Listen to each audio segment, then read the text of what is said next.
and welcome back. In studio with us this morning are two members of the government of Belize. We have with us the Minister of Home Affairs and New Growth Industries, the Honorable Kareem Musa. Good morning. Good morning, Isani. And we also have with us the Minister of Rural Development and Labor and Local Government and all the etceteras, Honorable Oscar Requena. Good morning. Good morning. Good morning to you all. Good morning, Belize. So, this morning, the purpose of our conversation would be to discuss the joint effort between both ministries in respect of rural security. What I wanted to do before we get into that conversation, nonetheless, is deal with a few other housekeeping matters. I'll begin with you, Minister Musa. Two things. One, the conferral of the honorary doctorate on your dad, Said Musa, at the UB graduation is one. And the other, in your capacity as Minister of Home Affairs, to share with us from your end the issue that has taken place within the department in respect of the death of PC Lorraine Arzu. So you can take either one first. Yes, thank you very much, Isani. Indeed, Saturday was a very huge honor for me. Firstly, as a Minister of Government, to be present and to share in such a special occasion with over 700 graduates. I am told that countrywide there are over 1,000 graduates from the University of Belize. 70% of females, which makes me want to sing the Beyonce song, Who Runs the World? But hopefully 2023, the guys can bounce back and make up those numbers. But it was truly definitely a special moment for me as minister to be there with all the graduates, but also as a proud son. To be there on behalf of my father to receive this very well-deserved distinction from our national university. And as the Right Honorable Dr. Said Musa said, no Harvard, no Cambridge honor could even match up to an honor like this coming from the University of Belize. So we're very grateful as the family for this recognition, and of course he is extremely grateful as well. Perfect, well said. Let's move now to the tragedy that has befallen the Belize Police Department with the shooting death of PC Arzu. Yes, as you know, last week, Isani, a very unfortunate incident took place in Dangriga, whereby two individuals were shot. One of them is our beloved PC Lorraine Arzu, who lost her fight. We know she was valiantly fighting for her life over the last few days. We in the ministry and the police department and the nation collectively have been hoping and praying for her speedy recovery. Unfortunately, she could not make it, and so we are all very much mourning the loss of PC Arzu. Yesterday, while we were in Dangriga on our rural tour, we got word of her passing.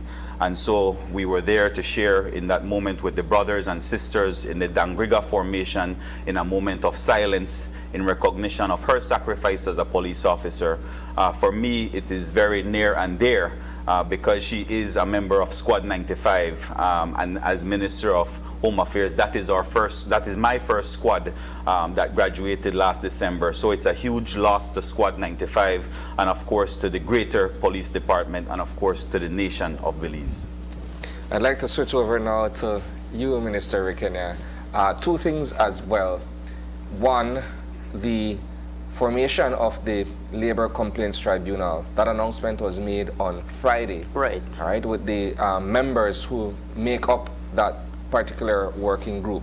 That's one. And two, as the area representative for Toledo West. As well.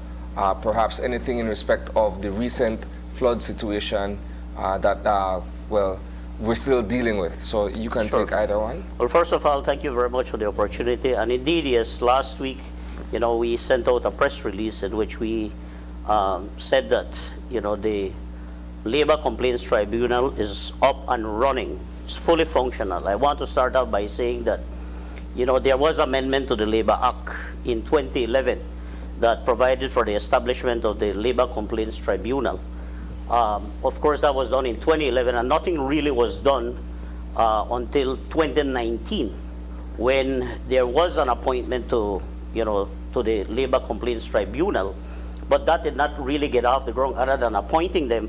And I think they started looking at, the framework within which they would work. Other than that, that was basically it. So it was up until after we got elected to government and I was appointed the Minister of Labor that we saw it very necessary and very important to put in place the Labor Complaints Tribunal. As you know, the main function of that tribunal is to deal with, wrongful termination, on unfair dismissal from work. It's a very, very important issue. And as you know, Belize has signed on to, several conventions. We're a member of the International Labor Organization, and as such, we're expected to adhere to these conventions. And certainly, the Labor Complaints Tribunal is a part of that, agreement that we have signed. So I'm happy to say that we put in place the tribunal. It's tripartite in nature, meaning that government, the National Trade Union Congress, the business community are all represented, and we have other representatives. And I want to start off by saying that we are very grateful to the members who have volunteered to serve. We have Attorney Anthony Sylvester heading that tribunal, and he is supported by other members of the tribunal. They have gotten off to work very hard. I must say that last year they spent much of their time putting in place the procedural manual, agreeing how they would go about carrying out their duties and functions. And I'm happy to say that the first week in October of this year, they completed their first hearing, and they are ready to present that report.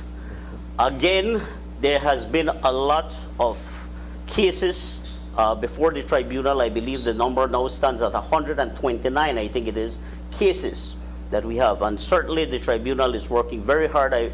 On behalf of the ministry, I want to take the opportunity to thank them and to congratulate them for their hard work.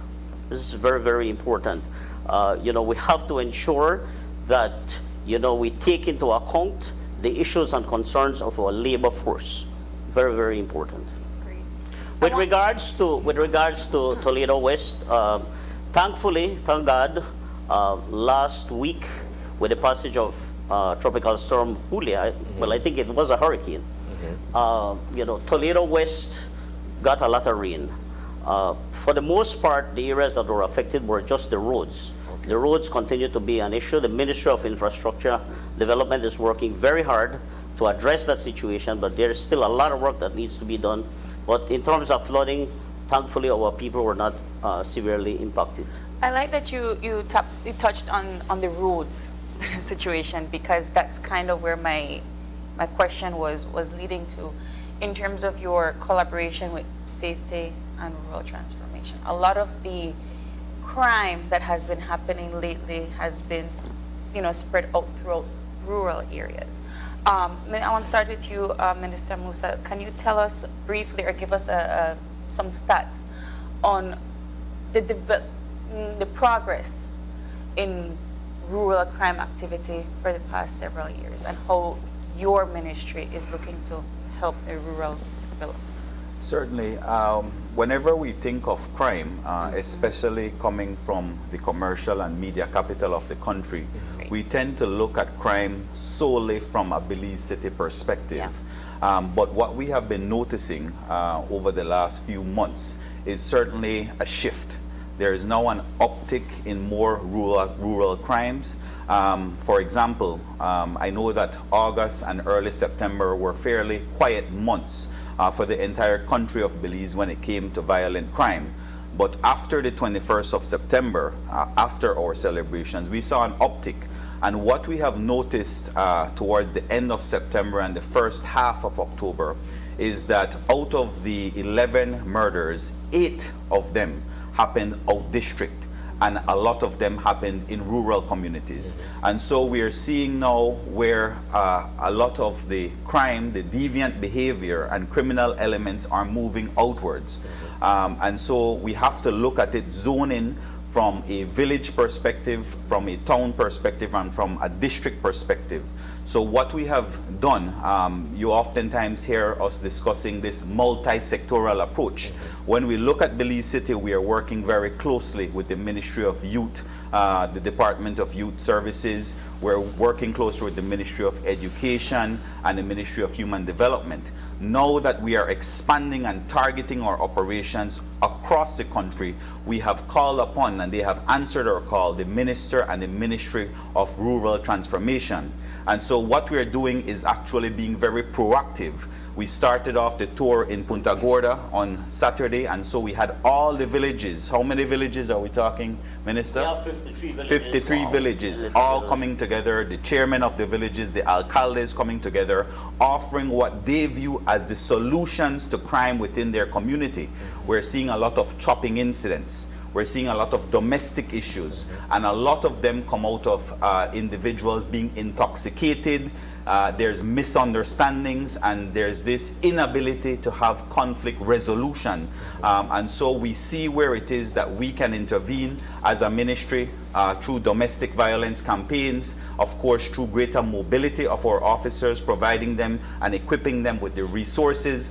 But at the same time, the purpose is to empower the village leaders to take an active role, because a huge part of this is recognizing that crime is just not a police problem. It is all our problems. It's a social issue. So yes, while it is that police are there to arrest and investigate and charge and convict individuals, we have to do greater in terms of preventing these crimes from happening. And what better way to do that than in unity with the village leaders and the town leaders. And so it's a quite remarkable engagement. I was there yesterday along with Minister in Dangriga, and we had all the village leaders come out, and it was truly encouraging to hear all the success stories as well, because a lot of the village leaders were actually saying how well their police officers in their communities have been performing.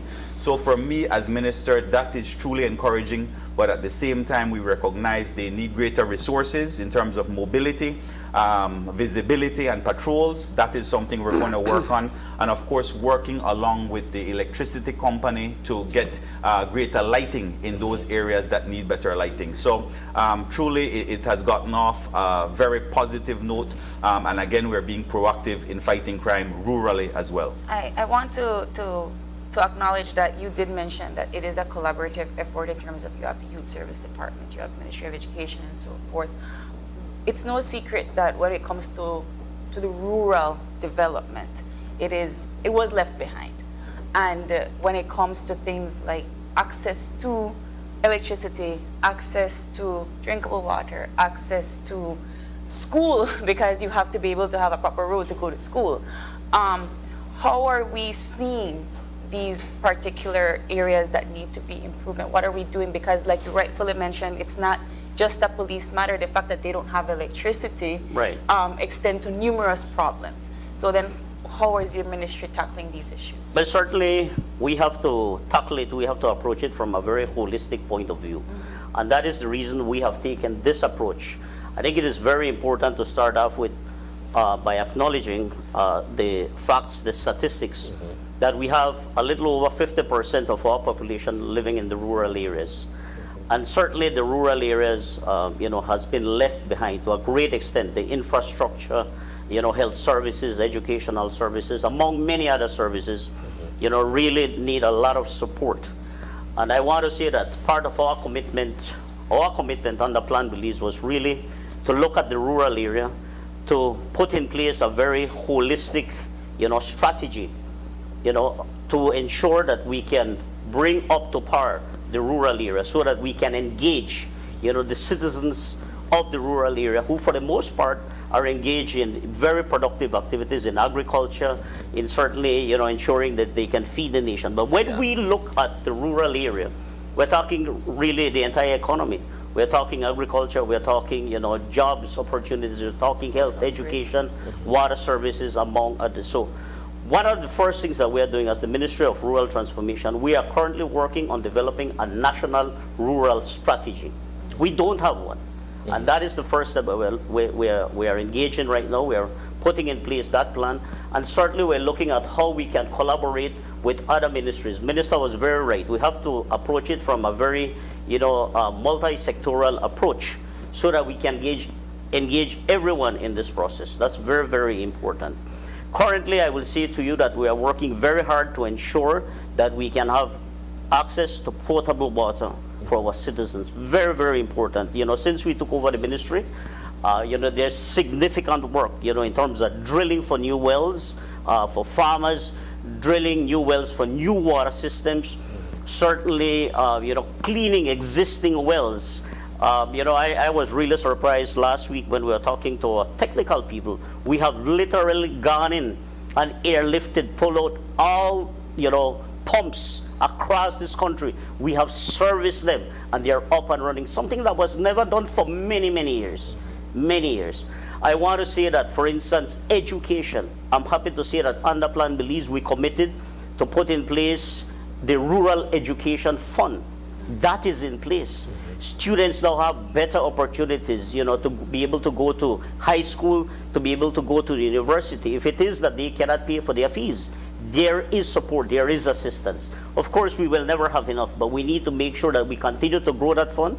And Minister Francis Fonseca has been very committed, to education. In agriculture, we are seeing the support, to farmers out there, to ensure that they can engage in productive activities so that, we can feed this nation, we can become self-sustainable. So that's very important. And today, we are now engaging in this national security, in looking at, how do we improve, security and safety in our rural spaces. Right. This has never been done. For the most part, over the years, there has always been kind of like an urban approach to rural development. And that does not work. There's a complete mismatch.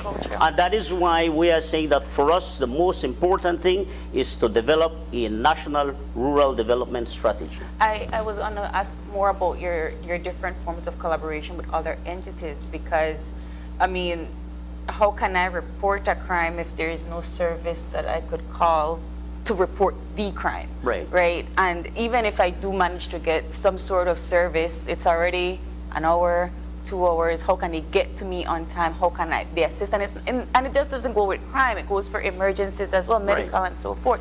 So what other collaborations? Those are some of the issues that have come out so far during both consultations in Toledo and in the Stone Creek district. Certainly, we need to look at how do we improve communication in the rural areas. Right. One of the things that, we have to do first in the rural areas is to ensure that we can get electricity to those communities that do not have electricity. Because you cannot install communication services if you do not have access to electricity. I'm happy to report that in the Toledo district, we already have in place, agreements with the European Union where we are going to put mini-grid systems in Jalacte, in San Vicente, in San Benito Poite, in San Carlos, and other communities in the Orange Walk district. I think we are tackling a total of 5 or 6 communities that are already in the plan to be able to, put in place a mini-grid system for them to be able to access electricity. That is progress. Once they have electricity, we can put in place communication towers. The companies can come in, and certainly our citizens are going to be able to communicate in a timely basis. So these are areas that we are looking at. What percentage of the country would you say has not been electrified by now? Because I think electrification is very important as a part of rural development. Yes. So if you look at the entire country of Belize with all 6 districts, what percentage would you say is left without electricity? If my memory serves me right, I think we have a total of about 30 villages across the country that still do not have electricity out of about 192 villages across this country. Okay. But we are working very hard. We are collaborating with the European Union. I must say that our ministry, the government of Belize, is very thankful for the support that we are receiving, and certainly we are looking at working with the Belize Electricity Limited as well. Bear in mind that there is currently a project underway that is going to electrify Medina Bank, Golden Stream, and Indian Creek. Again, that project came with the support of the United Arab Emirates. And it's a joint project with the Belize Electricity Limited. So currently all the lines have been put in place. The and they are setting up the power plant that is about to be completed. And after this is to ensure that they, we can look at the issue of connections, connecting the homes, Yeah. so that people can have electricity. So we are moving forward. We are moving forward. It is going to take us some time, but we are determined. And that is why, as a government, we are working very hard to ensure that we can support so that we can engage our rural spaces. I have another, sorry. I have another question to ask, but at this point I'll segue to Minister Musa. In terms of this particular initiative, from the political level, from the Ministry of Home Affairs, it's one thing, but what buy-in does the Belize Police Department have in terms of either putting more boots on the ground, quote unquote, in some of these rural areas? And I would gather that you're looking very closely at some of the trends or the patterns that are taking place so that you'd be able to deploy more officers in those areas. Can you speak to us on that? Sure. So the overall purpose of this engagement, of course, it is to have the village leaders communicate with the ministers at all levels and the respective area representatives. And thereafter, we're going to formulate a strategic national plan, an action plan, if you will. Like I said, there are various issues that come out at these forums. In particular, yesterday, going back to what April was asking, how many other ministries are engaged. For example, just coming out of yesterday, we realized that we need to engage the Ministry of Human Development in a domestic violence campaign within the rural communities.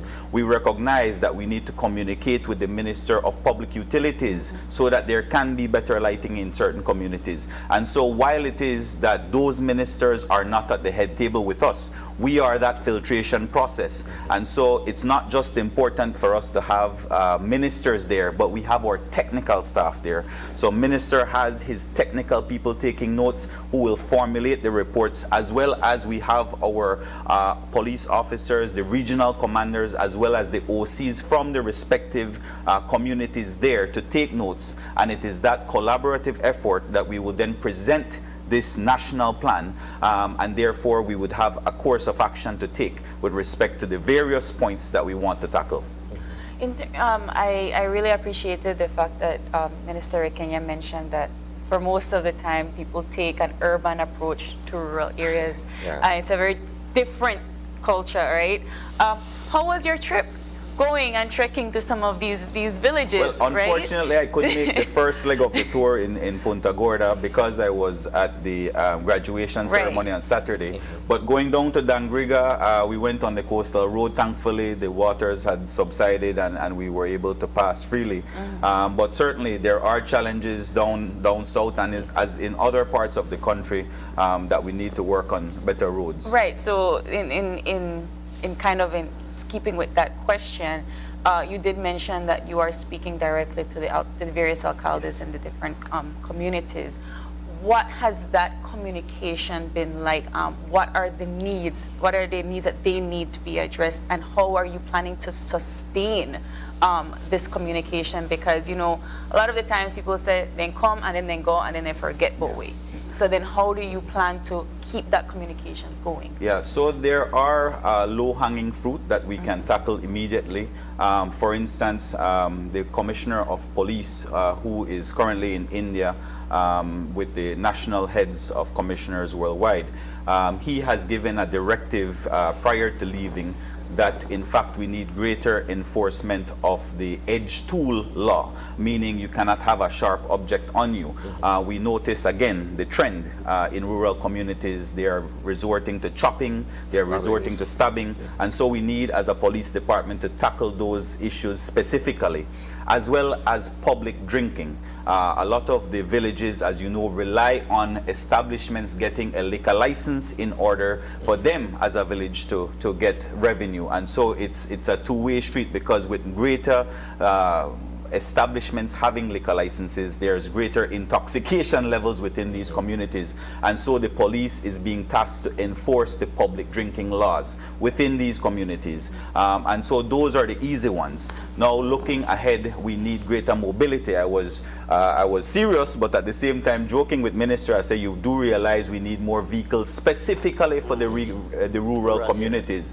And so after this, I am almost certain that part of our report will require accessing more motor vehicles, more motorcycles, more bicycles within the rural communities. And so we will be going to Cabinet with that very specific request. Yeah. Because as we always point out, whenever we get motor vehicles, we always send them to Belize City or to Belmopan, when in fact there is that need within the rural communities. So it will be specifically for those rural communities. We can't divert those resources to Belize City or to other urban areas. So those are the types of things, and substations and greater patrols. Those are the things coming out from these meetings. I just wanted to add very quickly that, you know, it's certainly very heartwarming, you know, to see how the leaders were engaged. And I must say that it's very clear that our leaders in the communities, whether it's the alcaldes or the village chairman or their councils, they are very committed to fighting crime. They want to maintain, you know, safe, peaceful communities. And they are very open, you know, to working hard, collaborating with, you know, the police, with our ministries, and certainly with the government, because they understand that, you know, they are the first responders. You know, they are the first ones to ensure that there is safety, you know, in their communities. So they're very much engaged. To just add a little bit to what Minister said, one of the commitments we made is that, you know, we want to engage with them at least once a year. At least once a year. We want to go back. So certainly coming out of all these consultations, because it's going to be across the country, you know, our report is going to be generated, and it's going to go to Cabinet, and certainly, you know, an action plan is going to be put in place. But we will continue to meet with our leaders and engage them to see how we can continue to strengthen what has come out of these consultations as we go forward. How do you plan to, I know you were in the south, and I assume that you're making your way throughout all of the villages. Once a year, I think, might seem not that much, a little bit, but I understand there are various communities throughout the country. How are you planning to address the different various cultural initiatives in each country? One not work for the other, right? Yes. So how do you plan to balance that out? Well, I think that that's very important. That's the whole reason why we put in place the consultations, because we have, you know, every community, you know, every district has their own, you know, distinct characteristics, their own needs, their own concerns. What may necessarily work for Corozal may not work for the Toledo district, and that is the reason why we have to engage, you know, our people. And certainly, we are very mindful of, you know, the cultural, you know, characteristics, you know, the cultural differences, and we have to put in place an agenda, a plan of work that is going to certainly take into account all those necessities. I also want to take the opportunity to thank the police, because, you know, for both sessions we have seen where, you know, the police came out very strongly, especially yesterday in Dangriga. We saw a very strong presence of the police department, and certainly we got their commitment, you know, that they are prepared to continue to work hard. One of the very recurring themes that, you know, kept coming out was this whole issue of domestic violence in the rural areas. And as Minister said, you know, certainly we will have to engage the Ministry of Human Development and other agencies to see how best we can provide support, you know, to our rural areas to address specifically the whole issue of domestic violence. My question here is, excuse me, oftentimes we embark upon these consultations where we get feedback from members of the public in various capacities. We produce a report and it just sits on a desk somewhere, and very little of it becomes actionable. What commitment is being given by the government, by this present administration, that beyond just the report, that there will be some form of short, mid-term, and long-term action that succeeds this process? Isani, I can say to you that I totally agree with you. In fact, it's an experience that we met, you know, when I came over to our ministry.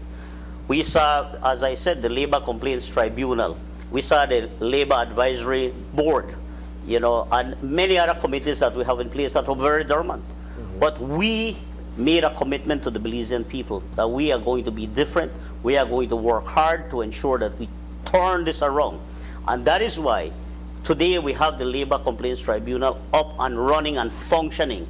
We now have, for instance, a child labor policy in place. You know, we have the Labor Advisory Board functioning, working. These are the commitments. So a lot of times, you know, it has to be the level of commitment that we give to these initiatives. And certainly I can say to you that we take this very seriously. We are hell-bent on ensuring that we address the issues of safety and security in our rural areas. So we will ensure that we take it to the highest level. As Minister said, once the report is generated, you know, and the plan of action is developed, we take it to Cabinet, and I'm certain that Cabinet is going to give the mandate and the resources for us to move forward. Yeah, citizen security, Isani, is something extremely important, not just from a Ministry of Home Affairs perspective, but for overall economy, for tourism, for instance, in Placencia and in Hopkins. These are villages as well. These are rural communities as well. And we know how valuable it is. And so we as ministers, we as cabinet recognize the importance of citizen security and recognize the importance of nipping it in the bud. Like I said, this is a proactive approach that we've been taking. It's something that our respective ministries have been planning for the last 4 months, and certainly now is the time that we're going to act on it. And so it has the buy-in at the ministerial level, it has the buy-in at the technical level, and certainly at the cabinet level. And in terms of seeing results and action, I think you can just look at Belize City with the LIU approach that we've taken, the multi-sectoral approach, getting the Ministry of Education to issue 40 scholarships to ITVET for at-risk youth, executing a very successful basketball tournament that spanned a period of 6 months, and that was in collaboration with the Department of Youth Services. And so there are all of these collaborations taking place, and certainly actions that are showing results. And definitely, like I said, there is that new recognition that deviant behavior is now taking place in rural communities, and we must act swift and we must act now to nip that in the bud.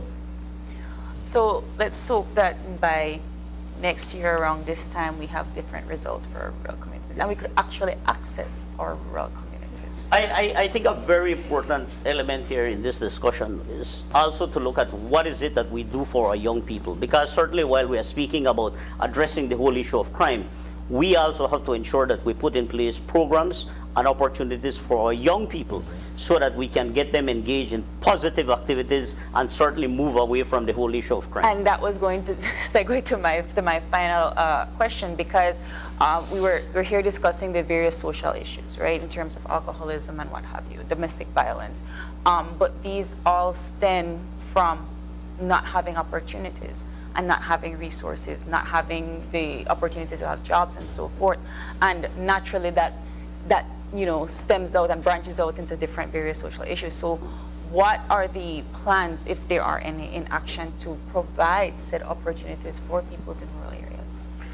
Certainly the model that we have devised in terms of the LIU and creating these opportunities, both education and employment-wise, that was targeted specifically for Belize City. So what we're looking now in terms of this consultation from the rural community is how can we expand this model that we have come up with for Belize City, because still currently we have so many young people. We have 300 young men and women currently engaged in employment opportunities through the Behavior Modification Unit and Mr. William Dawson. That intervention process oftentimes goes overlooked because we look at the number of murders taking place, not at the number of murders we have prevented. For instance, last week, just in the Gongolong area, there was an inter-gang rivalry, and the LIU stepped in and diffused, brought them to the table, had communication with them, and there was conflict resolution resolution. And so whenever we see these flare-ups, we certainly take a very proactive approach instead of having it blow out of proportion. And so, like you rightly said, employment opportunities, educational opportunities, all of these things will help to alleviate the crime problem, and that is what we have done in Belize City, and hopefully what we can do across the country after this rural consultation. I also want to pick up the Minister Rodwell Ferguson, the Ministry of Youth, because currently there is a program in which they are setting up, youth hubs all across the country, in which young people will have an opportunity to be able to get engaged in positive activities. We certainly need to look at how we can strengthen and support the IT vets. One of the big needs in this country, especially for young people, is really for them to develop their skills. A lot of times we have a lot of young people who do not have the skills. So we certainly have to make sure that we continue to strengthen, because there are programs in place already, but we need to strengthen them, we need to support them, and that is why I feel very passionate about this rural education fund, in which we are seeing more and more young people getting the opportunity to either to go to a secondary school, to go to IT vet, or even to tertiary level educational institutions. Perfect. Well, Minister Musa, Minister Requena, thank you both so much for joining us this morning. We hope to hear positive outcomes from this plan. And again, we just want access, right? We want access. Everybody want access to food, water, and light. Yes. So thank you both. Thank you very much as well. Thank And you thank for you, having Belize. us. Thank you. Thank you. And with that, we are going to take another short break, and we'll be back with our second conversation for this morning. So stay tuned.